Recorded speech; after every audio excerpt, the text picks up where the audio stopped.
Bueno, boas tardes a todas e a todos. Agradecervos a asistencia. Agradecer tamén a Fundación 10 de Marzo a cesión destes 17 paneis que mostran a exposición sobre o ensino na Segunda República. Agradecer, como non, a Ricardo Gurriarán, profesor tamén e historiador, e logo tamén Xosé Manuel Domínguez, que é tesoreiro da Asociación pola Memoria Histórica do Grove. Nesta ocasión decidímonos, inda que xa tiñamos noutras ocasións falado e comentado de que un colectivo importante que había sufrido unha represión tamén moi importante había sido o colectivo dos mestres, e no Grove hubo mestres tamén represaliados, que sería bo facer unha exposición e unha charla sobre este tema. En si a exposición conta nos dous primeiros paneis a situación previa no ensino á Segunda República, o 31, do 3 ao 15 xa en sí o que foi o ensino na Segunda República, con todo o avance que hubo de creación de escolas, de contratación, digámoslo así, de mestres. Hubo un incremento que case triplicou o número de mestres en Galicia, fundamentalmente, e de escolas. E logo os dous últimos paneis, o 16 e o 17, refírense ao inicio do 39, ao inicio pois xa en sí do franquismo e a eliminación de todo o que se había conseguido durante do 31 ao 36, que foi un avance importante. Por lo tanto, eu non me lío máis. Homenaxe, eso, fundamentalmente, que logo falará José Manuel, dos mestres que estuveron no Grove, algúns do Grove, outros non do Grove, mestres e mestras. E, sin máis, pois, José Manuel, te la palabra. Boa tarde a todas e a todos. Tócame a min presentar ao Ricardo Gurriarán Rodríguez. A min gustaríame, non sei, ler un pouco artículos 48 e 50 da Constitución da República Española. O artículo 48 dice: el servicio de la cultura es atribución esencial del Estado y lo prestará mediante instituciones educativas enlazadas por el sistema de la escuela unificada. La enseñanza primaria será gratuita y obligatoria. Los maestros, profesores y catedráticos de la enseñanza oficial son funcionarios públicos. La libertad de cátedra queda reconocida y garantizada. La República legislará en el sentido de facilitar a todos los españoles económicamente necesitados el acceso a todos los grados de enseñanza, a fin de que no se halle condicionado más que por la actitud y la vocación. La enseñanza será laica, etc. Sigue falando en este artigo 48 do ensino, non? No 50... saliu acaso porque non o pensaba ler, pero xa que falamos da lingua está tan de actualidade. O artigo 50 dice: las regiones autónomas podrán organizar la enseñanza en sus lenguas respectivas de acuerdo con las facultades que se concedan en sus estatutos. O sea que xa naquela ano 1931 xa se veía con moi bons ollos que que todas as autonomías que tiñan lingua propia poderán usala en aquel momento. Ricardo é licenciado en Educación Física no INED pola Universidade Politécnica de Madrid. Actualmente é catedrático de secundaria con destino no IES Xelmírez I de Santiago de Compostela. A súa tesina de fin de carreira fíxoa sobre a aportación de la institución libre de enseñanza a la educación física del siglo XIX. Foi dirixida por José María Cajigal, que a mí me sona moito porque me gusta moito o deporte, é director do INED de Madrid, coa colaboración tamén do profesor de Historia da Universidade de Historia da Educación da Universidade de Santiago de Compostela, Emilio Barreiro.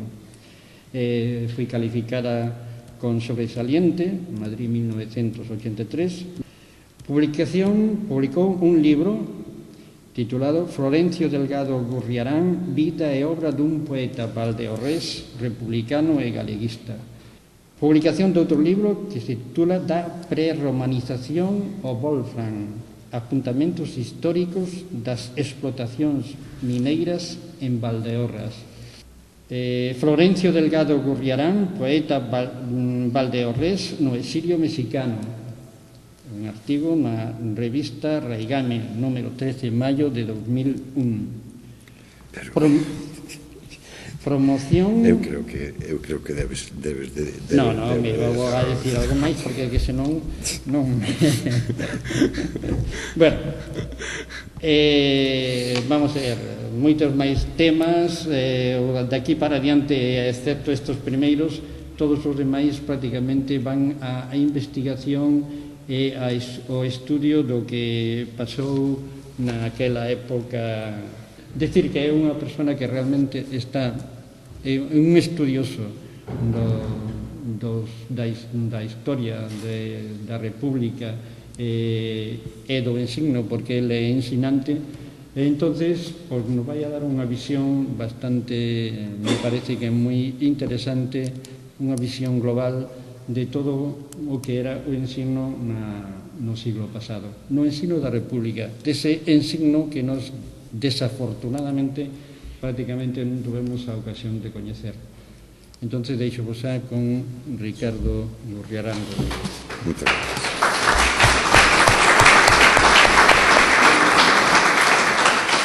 Boas tardes a todos e a todas. Eu quero facer un agradecemento especial á Asociación pola Memoria Histórica do Grove por convidarme a vir. Eu, fun partícipe na elaboración desta exposición e é tan sumamente gráfica e tan sumamente sintética que é unha exposición divulgativa que en 20 minutos un é capaz de poder ler todo o texto e ver todos os pés de fotos que son sumamente ilustrativos para ter un cliché do que foi o ensino e da importancia que tuvo o ensino na Segunda República Española. Pero para entender a Segunda República e o que supuxo o ensino para esta Segunda República, voume remontar ao século XIX. Voume remontar a un século XIX moi convulso, con un bloque dominante onde predominaba o nacional-catolicismo xa daquela, é dicir, o Concilio de Trento, onde o bloque dominante hexemonizado pola monarquía borbónica levou a cabo un mirar para outro lado cara ao ensino primario. Estamos falando dunhos índices de alfabetización que superaban as 3/4 partes en 1850 de toda a poboación activa, de todo o territorio peninsular, onde os estudos primarios, é dicir, prácticamente encomendar a un mestre daquela era darlle un soldo a unha persoa que sabía ler, escribir e as 4 contas e daquela xa era mestre, e onde a continuidade de estudos, evidentemente, se daquela, como todos saben moi ben, o sufraxio era censitario, é dicir, eran as persoas que tiñan un caudal determinado de diñeiro para poder exercer o voto.